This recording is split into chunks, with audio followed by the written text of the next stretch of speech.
영화에서 보는 것처럼 이제는 칩을 한번 심으면은 무선으로도 신호를 주고받을 수 있게 된 거죠. 일론 머스크 효과가 과연 뇌과학 분야에서도 성공할 것인가? 생각보다 회의적입니다.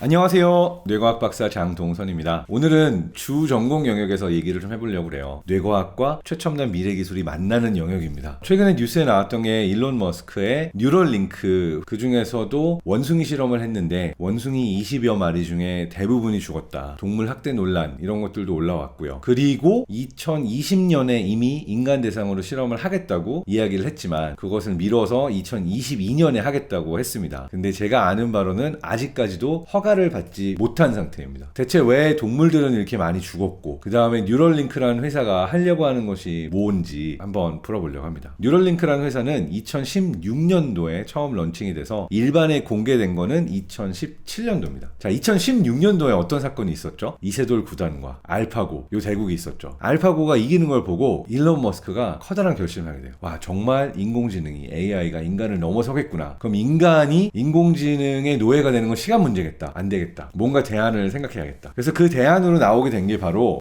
인간의 뇌가 가지고 있는 한계는 어찌할 수가 없으니까 인간의 뇌와 인공지능을 연결시켜서 인간도 누릴 수 있게 만들어야 되겠다라는 정말 장대한 꿈을 가지고 뉴럴링크라는 회사를 세우죠. 자, 일론 머스크가 뛰어들면 어떤 일이 생기나요? 그 분야가 갑자기 스포트라이트를 받게 됩니다. 그리고 엄청난 돈이 들어오게 되고요. 경쟁 회사들이 막 생겨나게 되고요. 일론 머스크 효과가 발동을 했습니다. 경쟁 회사들도 빠르게 치고 올라왔습니다. 제가 네 군데만 소개를 할게요. 첫 번째, 블랙록 뉴로텍이라는 데가 있는데요. 일론 머스크랑 페이팔을 공동 창업했던 피터 틸이 지원하고 있는 회사고요. 두 번째로 싱크론이라는 데가 있습니다. 비슷하게 뇌에다가 칩을 삽입해가지고 온몸이 마비된 사람이 걸을 수 있는 기술을 마련하겠다. 싱크론이라는 회사는 작년에 FDA 승인을 최초로 통과를 했어요. 그래서 오히려 뉴럴링크보다 더 빠르게 허가를 받아서 인간 대상으로 실험을 진행해도 된다라는 오케이를 이미 받은 상태입니다. 세 번째 회사는요, 프리시전 뉴로사이언스라고 하는데요. 뉴럴링크 공동 창업자가 나와서 창업한 회사입니다. 머스크는 과학자도 아닌데 내가 과학자로서 더 잘할 수 있어 라고 나와서 만든 회사가 Precision Neuroscience. 마지막으로 하버드 대학교 연구자들이 주체가 된 브레인코어라고 하는 회사도 있고, 뉴럴링크만 있는 게 아니라 확실하게 일론 머스크 효과가 나타나기는 했습니다. 이쪽 분야에 굉장히 많은 기술적 발전이 이루어지고 있죠. 자, 일론 머스크가 뉴럴링크라는 회사를 설립하기 이전에 어떤 연구들이 실제로 이 학계에 있었는가를 보게 되면 미국 브라운 대학교의 연구진들이 브레인 게이트라는 프로젝트를 통해서 뇌에다 전극을 넣어서 뇌 신호를 읽어서 그 신호를 로봇팔이 움직이는 신호로 줄 수 있게 해서 로봇팔을 움직여서 마실 수 있게 했거든요. 작년 시점에 한번 칩을 심기만 하면 외부에서도 신호를 뇌 안쪽과 주고받을 수 있게 만드는 그런 장치를 개발하기도 했습니다. 그러니까 정말 영화에서 보는 것처럼 이제는 칩을 한번 심으면은 무선으로도 신호를 주고받을 수 있게 된 거죠. 굳이 칩을 뇌에다가 넣어야 되느냐 이런 질문을 하실 수가 있을 텐데요. 뇌 신경세포의 전기신호라는 게 정말 미미해서 우리가 뇌파 신호를 받아낼 때도요, 머리 표면에다 여러 전극들을 놓지만 실제로 잡아낼 수 있는 거는 굉장히 뭉뚱그려져 있는 전기 신호만을 읽어내는 거예요. 그러니까 우리가 멀어지면 멀어질수록 사실 뇌 신경세포의 신호를 정확하게 잡아낸다는 거는 되게 어려운 일이다. 그러니까 이제 외부에 칩을 두고선 뇌 안에 걸 읽는다라고 하는 거는 한계가 굉장히 많습니다. 그 다음에 제가 있었던 막스 플랑크 연구소, 막스 플랑크 바이오사이버네틱스 연구소와 튜빙겐 대학교 쪽에서는 닐스 비얼바우머 교수님 그리고 로고테티스 교수님의 랩에서 이 루게릭 병에 걸린 환자들이라든지 정말 그 온몸이 움직이지 않고요, 어떠한 신호도 밖으로 낼 수 없는 환자들의 뇌에서 신호를 읽어내서 이들이 외부와 대화할 수 있고 타이핑할 수 있는 기술을 만들기도 했죠. 가장 주목받는 연구 중에 하나가 미국의 USC 티오도어 버거 교수의 랩이에요. 이곳에서는 해마 칩이라는 걸 만들어냈어요. 해마는 왜 중요하냐면 단기 기억을 장기 기억으로 저장시켜주는 역할을 하는 거예요. 자, 근데 어떤 실험을 했냐? 해마 앞쪽에서 신호가 해마 뒤쪽까지 전달이 되는 때 어떠한 방식으로 신호가 전달이 되는가? 이거를 컴퓨테이셔널 뉴로사이언스라고 해서 계산 뇌과학 모델로 모델을 만든 거예요. 그리고 그 모델이 맞는지를 검증하기 위해서 잘라서 연결되지 못하게 한 다음에 중간에 칩을 넣어서 앞쪽의 신호가 칩으로 넘어가고 그 칩에서 신호를 뒤쪽으로 준 거죠. 근데 실제로 단기 기억이 장기 기억으로 저장이 된다는 걸 보여줬어요. 뉴럴링크에서 말하는 뇌의 칩은 요거랑 좀 달라요. 해마는 뇌에 깊숙이 있고 일론 머스크 같은 경우는 표면에다가 라식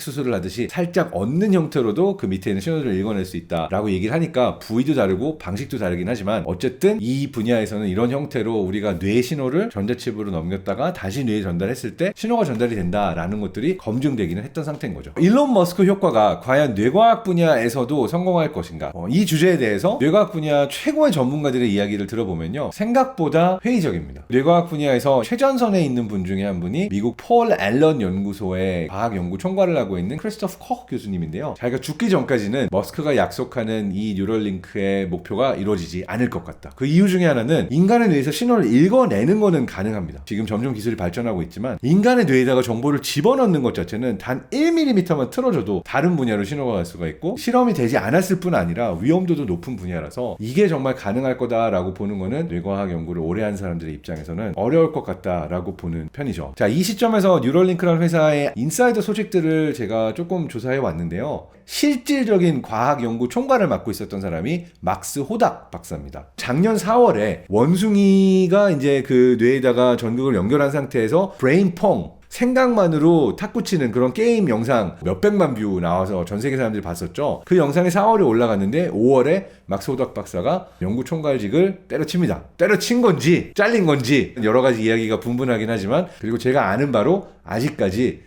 연구 총괄직은 공석으로, 그리고 내부적으로 혼란이 많다라고 알려져 있습니다. 이번에 20여 마리의 원숭이 중에서 대부분이 죽었다라고 하는 상황이 생긴 걸 보면서도, 사실 막스 플랑크 연구소에서 원숭이 실험하면서 저희 원숭이들 중에서 다치거나 죽거나 희생되는 원숭이는 거의 없거든요. 그래서 저도 조금 의아했던 거는 일론 머스크의 실험에 있어서 왜 이렇게 많은 원숭이들이 죽었던 걸까? 이건 아무래도 로켓 발사 실험할 때도, 자동차 실험할 때도 일론 머스크는 일단 실험해보고 실패해도 박수 쳐주고 이랬잖아요. 스타트업 마인드로 도전하고 실패를 감수하고 가라, 이 마인드가 생명을 대상으로 하고 뇌를 대상으로 하는 실험에서는 귀중한 생명이 희생될 수밖에 없는 상황에 가는 데 있어서 영향은 끼치지 않았을까라고 생각을 해봅니다. 그런 의미에서 머스크 효과라는 게 기초과학 연구 분야에까지 정말 성공할 것인가 라고 하는 부분에 대해서 저 같은 뇌과학이나 기초과학 연구자들은 약간 의구심을 품고 있긴 합니다. 원숭이를 훈련시킬 때 어떤 식으로 훈련을 시키느냐, 처음에는 원숭이가 조이스틱으로 움직이면 마우스 커서가 왼쪽으로 갔다 오른쪽으로 갔다 하죠. 그런데 이게 왼쪽으로 움직이면은 상을 주는 형태로 특정 움직임을 유도를 하는 거예요. 근데 이게 좀 잔인한 게 원숭이에게 몇 시간, 며칠씩 단 한 모금의 물도 주지 않아요. 그 상태에서 커서를 한쪽으로 움직이게 되면은 주스가 한 방울이 나와요. 그걸 계속 그 행동을 하려고 하는데, 그때마다 이제 신경세포가 어떤 방식으로 스파이크가 오는지 읽어내는 거예요. 아, 이쪽으로 커서를 움직였더니 1, 2, 3번 신경세포 집단에서 신호가 올라오더라. 위로 갔더니 1, 3, 5에서 나오더라. 이런 형태로 어떠한 행동을 할 때 어떠한 신호들이 뇌에서 읽어내지는지를 먼저 잡아내고, 그 다음에는 아주 우연이라도 이제 똑같은 행동을 할 때처럼 생각으로 움직였을 때, 원숭이가 움직이는 의도를 가지고 얘는 움직이지 않지만 생각을 했을 때 마우스가 특정 장소로 가도록 움직여야 되잖아요. 그걸 이제 차차 그 신호를 읽어 나가면서 실제로 움직이는 거랑 그 생각을 했을 때를 움직이는 신호 90, 생각 신호 10, 그러다 그것도 잘하면은 움직이는 신호 80, 생각하는 신호 20, 이렇게 점점 내 생각해가지고 움직일 수 있는 컨트롤의 영역을 높여가서 나중에는 100%가 되게 하는 거예요. 내가 실제로 움직여가지고 가는 게 아니라 생각만으로 움직이려는 어떤 신호를 보내야 마우스 커서가 어디로 간다라는 거를 알려주는 거죠. 사실 좀 잔인해요. 그 신호를 읽어내고 칩을 이식하기 위해서는 두개골 절개를 해야 되고, 원숭이가 깨어나면은 이제 뇌에다 이 전극이 박혀있는 상태겠죠. 그러면은 이제 원숭이들의 경우에는 막 정말 빡빡 긁으면서 이걸 뜯어내려고 하기도 하고, 그래가지고 그걸 못하도록 묶어놓기도 하고, 상처가 아물 때까지는 속박되어 있어야 되는 경우들도 있고, 이래서 사실 동물에게 있어서 상당히 잔인한 그러한 실험이라고 볼 수도 있는 거죠. 저는 이 원숭이들이나 동물 실험하는 게 개인적으로는 많이 힘들었어요.